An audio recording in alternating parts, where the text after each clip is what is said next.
Pessoas enganadas ao tratar de processos de nacionalidade.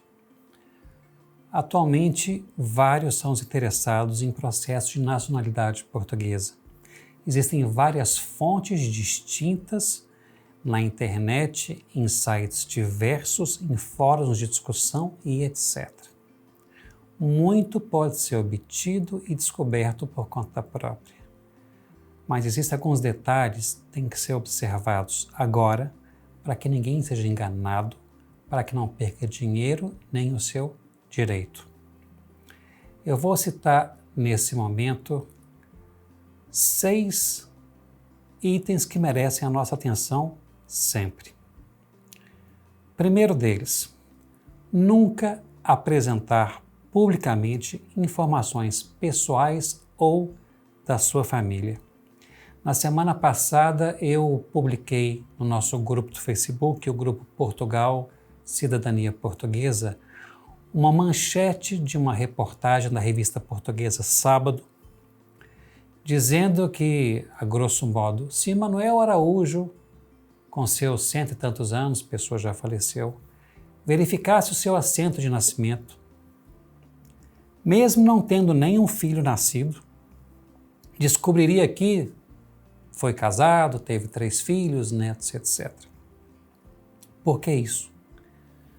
Porque se apropriaram do assento de nascimento dessa pessoa, que eu não me recordo o nome, era Manuel alguma coisa, e com base nesse assento de nascimento, trabalharam documentos posteriores, um suposto casamento desse Manuel, nascimento de supostos filhos desse Manuel e casamento e etc. e tal. Enfim, o Manuel não gerou família algum, mas vários de seus descendentes são portugueses. Mais um caso de fraude. Por esse motivo, sempre nós repetimos em nosso grupo no Facebook, não apresente dados dos seus ascendentes, nem o seu pessoal. As pessoas com muita boa-fé e com muita ingenuidade chegam em nosso grupo, em outros vários grupos, em fóruns com milhares de pessoas. Nosso grupo tem 83 mil pessoas, tem outros fóruns com milhares de pessoas. E falam, olha, meu avô se chamava isso, isso, isso, filho de tal, filha de tal, nascido em tal data, e eu sei que ele nasceu em Viseu, mas não sei o concelho ou a freguesia. Uma pessoa mal intencionada faz uma pesquisa, descobre alguém com nomes parecidos ou até mesmo exatamente aquela pessoa. Faz a encomenda do assento de nascimento dele e depois manipula documentos posteriores e vende esse direito a alguém. Existem casos em que retificações foram feitas para famílias inteiras, mudando completamente a identidade de um antepassado qualquer. Isso é perfeitamente comum. A justiça, o juiz que defere isso, recebe argumentos que são plausíveis, não conhece bem a nacionalidade portuguesa. O Ministério Público se opõe aqui e acolá, mas o interessado consegue superar as dificuldades e várias certidões são retificadas, são alteradas, são adequadas para uma realidade paralela, alternativa, de alguém que quer fraudar toda uma situação familiar para a obtenção de nacionalidade. Eu tenho um caso que eu dei início a um processo, talvez em 2010, tem muito tempo. E o processo foi iniciado num dia, 3 dias depois eu recebi um ofício falando que a certidão da pessoa seria investigada. Eu fiquei extremamente preocupada. 3 dias depois, tem alguma coisa errada. Esse caso tinha um histórico que eu desconhecia. Quando comecei a pesquisar, eu descobri que o interessado, meu cliente, já havia feito uma tentativa anterior, havia usado a própria certidão de nascimento que não constava um detalhe essencial. Ele não retificou nada. Ele ofereceu dinheiro para o titular do cartório no Brasil e o titular mudou o que ele quis. Num estado que, infelizmente, é muito discriminado em Portugal, porque ali se falsifica muitos documentos. Isso acontece em vários estados, mas esse é o mais complicado de todos. Tanto que todo documento que chega desse estado em Portugal é necessariamente verificado. Enfim, um problema grave é esse: expor os seus documentos publicamente nas redes sociais, na internet, onde quer que seja. Nunca faça isso. Seja seu documento, dos seus pais, dos seus avós, do português, não interessa de quem seja, não faça isso. Segundo problema, busca por um advogado ou assessor mais em conta. Há 20 anos atrás, quando eu comecei a trabalhar com nacionalidade portuguesa, fez exatamente 20 anos, está com 20 anos e meio agora, nós éramos 4, 5 serviços advocatícios que trabalhavam com nacionalidade. Sabia-se muito bem quem era quem trabalhava bem, quem tinha grande clientela, mas não sabia o que fazer, e pedia ajuda para quem sabia quando era necessário. Era exatamente assim que acontecia. O tempo foi passando, a globalização foi chegando, pessoas foram estudando em Portugal, fazendo mestrados e decidindo ficar em Portugal e começar com uma atividade. Para um advogado brasileiro conseguir um emprego no escritório português é praticamente impossível, a não ser que ele tenha um currículo incrível e possa ser aproveitado de forma inovadora pelo escritório. Um advogado brasileiro não conhece as leis portuguesas e o funcionamento da justiça portuguesa. Então, para ele se habituar, demora um tempo. Para ele realmente ficar bom, demora um tempo. Para ele criar relacionamento, demora um tempo. E para poder conquistar a confiança de um cliente português, demora muito tempo. Porque ele tem que ser visto, conhecido e reconhecido como bom profissional. Então, o que acontece? A grande maioria começa a atender brasileiros que não conhecem nada, não conhecem ninguém, precisam muito de ajuda e alguns deles ficam desesperados por um visto ou por alguma coisa qualquer. Então, sempre vai haver um advogado mais em conta, um advogado mais barato. Eu já vi casos em que um processo de nacionalidade por aquisição custava 250 euros e o advogado cobrou o valor total de honorário de 200 euros. Quer dizer, o que ele cobrou e não cobrou nada mais não dava para iniciar o processo. Tirem suas próprias conclusões. Para contratar um advogado tem que ser feita a pesquisa, saber quem é a pessoa, se a pessoa realmente está no mercado há alguns anos, não precisa ser 20 anos, mas há alguns anos, se ela tem bom nome, se ela é respeitada e se ela tem resultados positivos. Muita gente chega em Portugal em janeiro e de repente em março ou abril já publica sites, cria página no Facebook, cria um perfil no Instagram, especialista em nacionalidade portuguesa. Sendo que a gente vê poucos meses antes as mídias sociais da própria pessoa dizendo que ele trabalhava com direito do trabalho. É muito difícil ficar um especialista em algo em 4 meses. A nacionalidade portuguesa não é assunto simples como parece.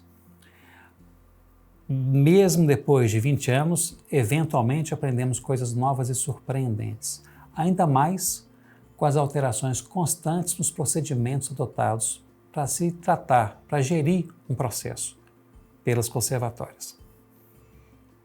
Outro problema muito grave, que é extremamente grave, busca por brechas na lei em casos impossíveis. Quando um cliente me procura, eu analiso os documentos e digo que o processo é viável. Se for viável, simples ou complexo, nós aceitamos. Agora, se ele não for possível, nós não aceitamos. Porque não me adianta em nada receber um valor X e depois ter que devolver para o cliente. Eu não vivo de empréstimo. Meu escritório não é banco. Nós não emprestamos e nem recebemos empréstimo de ninguém. Nós recebemos honorários para um trabalho que tem que ser iniciado e concluído.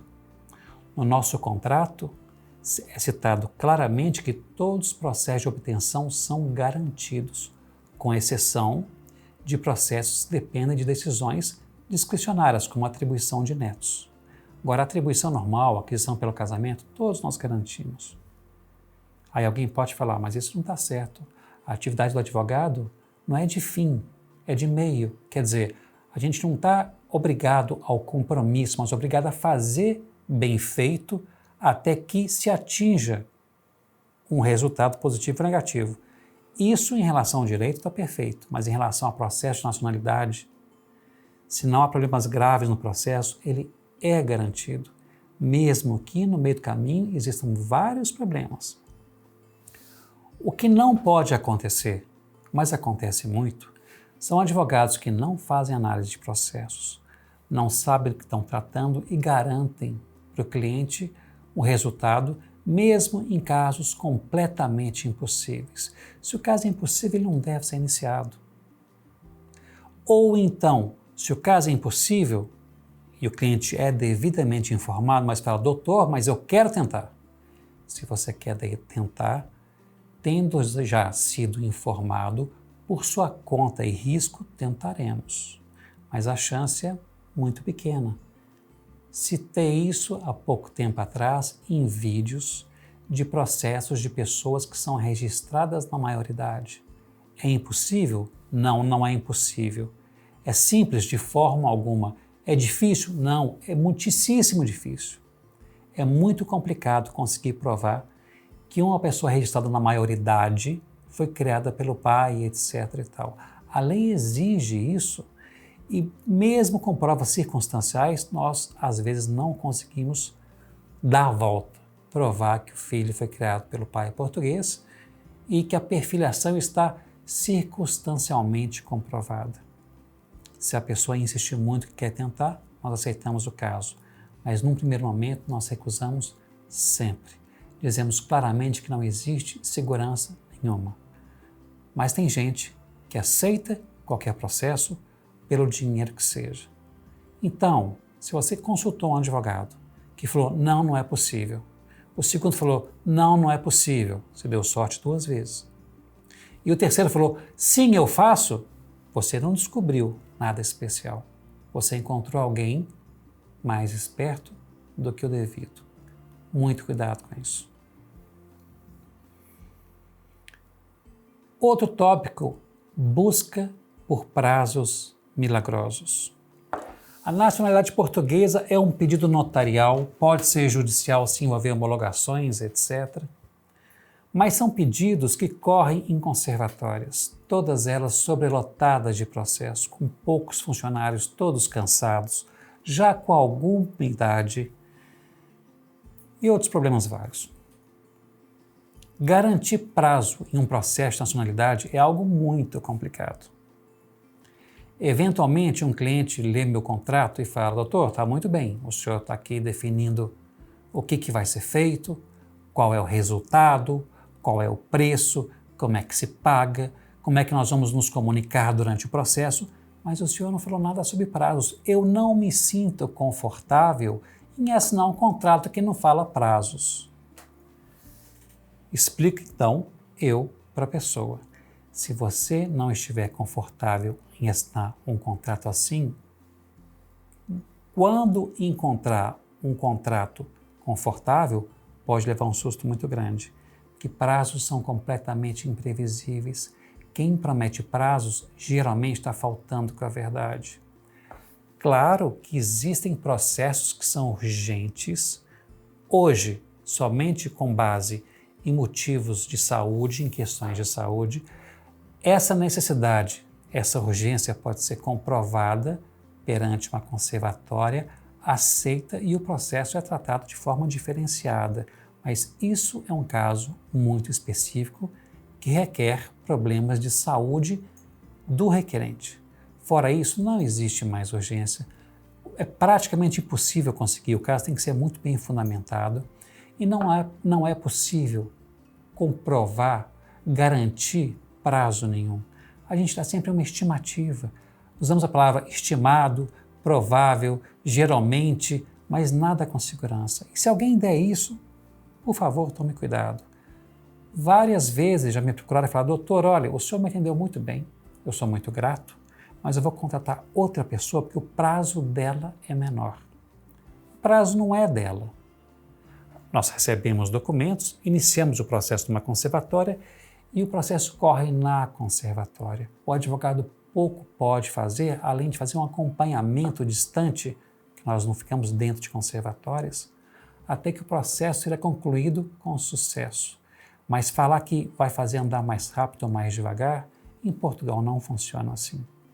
É totalmente impossível, então não se iluda. E agora vamos ao último item, e esse item é triste. Um dos problemas mais complicados que existem são em decorrência de características específicas do povo brasileiro. As pessoas não são enganadas simplesmente pelo fato de serem ingênuas. Elas geralmente, em sua grande maioria, são enganadas porque elas tentam ser espertas demais, buscar uma alternativa, buscar um recurso, algo que ninguém sabe. Se todo mundo faz assim, vou dar um jeito diferente. É claro que tem uma forma melhor e mais rápida. Descobrir o ovo de Colombo, só que não é assim. Quem tenta muito descobrir algo especial pode levar um susto muito grande. Não tentem descobrir alternativas, macetes. Olha, se enviar o processo para a conservatória tal, é extremamente rápido. Aí vai 1 milhão de pessoas e enviam para o mesmo lugar. Isso não dá certo, é claro que não. Nunca deu. Esses mitos já aconteceram várias vezes e com o tempo são desmentidos, mas demora muito, até lá vários são prejudicados. Muita gente chega em nosso grupo no Facebook, onde se discute mais tecnicamente nacionalidade, muito mais que no Instagram. O Instagram é muito informativo, o Facebook é mais técnico. No nosso grupo do Facebook, muita gente nos procura, quer dizer, na verdade não nos procura, chega lá e posta segredos, macetes incríveis e mirabolantes. Aí eu contesto, olha, não é assim por isso e por isso. Aí a pessoa insiste, é porque eu sei, porque eu pesquisei, eu vi, eu tenho certeza, já fiz 2 processos, então sei exatamente o que eu estou falando. Aí quando a pessoa insiste muito em divulgar algo que não procede, nós temos que intervir e a pessoa deixa de participar do nosso grupo. Mais tarde essa pessoa diz que foi expulsa do grupo porque descobriu uma verdade assim tão incomodativa que o moderador, mercenário, etc., o bloqueou. Mas não é verdade, é coisa falsa, é ilusão. Assim como vários mitos são criados por falta de informação, outros são criados por informações que são prestadas pela metade. Como eu citei outro dia, aquela história de obter nacionalidade como casado ou como solteiro. Pelo simples fato do Consulado de São Paulo receber processo de atribuição junto com a de transcrição, teoricamente a pessoa acha que ela já nasceu casada. Não nasceu casada, fizeram o nascimento e mais tarde o casamento. Então existe um mito de obter a nacionalidade como casado. São mitos, são desinformações, várias delas não procedem. Cuidado com isso tudo. Mas acima de tudo, a dica que eu dou, com base em tudo que foi dito, nunca exponha seus documentos pessoais, nem de sua família. Na semana passada, uma pessoa me procurou e falou, Maurício, eu estou muito preocupado. Que em outro grupo, eu estava falando da busca da minha família, eu comentei sobre a busca da minha família e alguém se ofereceu para me ajudar e pediu todos os meus dados. E a pessoa sumiu. Eu falei, olha, realmente não vale a pena você prestar esse tipo de informação a alguém que não seja um profissional que possa ser responsabilizado pelos seus atos. Mas não se preocupe, emita lá a certidão do seu antepassado e fique atento. Se alguma coisa acontecer, entre em contato com o conservatório logo dizendo que esses descendentes da pessoa não existem, até que a conservatória apure o fato e realmente consiga comprovar que houve uma fraude, indeferindo todos os pedidos feitos por essa pessoa mal intencionada. Não exponham documentos, não exponham dados, não busquem alternativas mirabolantes porque elas não existem. Existem soluções inteligentes e práticas com base numa lei que é cheia de lacunas. A lei vale muito, mas não diz nada. O procedimento adotado é o que mais importa. E um jogo de cintura inteligente na hora de cumprir requisitos pode ser muito bem-vindo. Jogo de cintura inteligente é agir de forma perspicaz dentro da lei. Não busque nada errado, isso pode custar muito caro. Eu sou Maurício Gonçalves e esse é o canal Cidadania Portuguesa.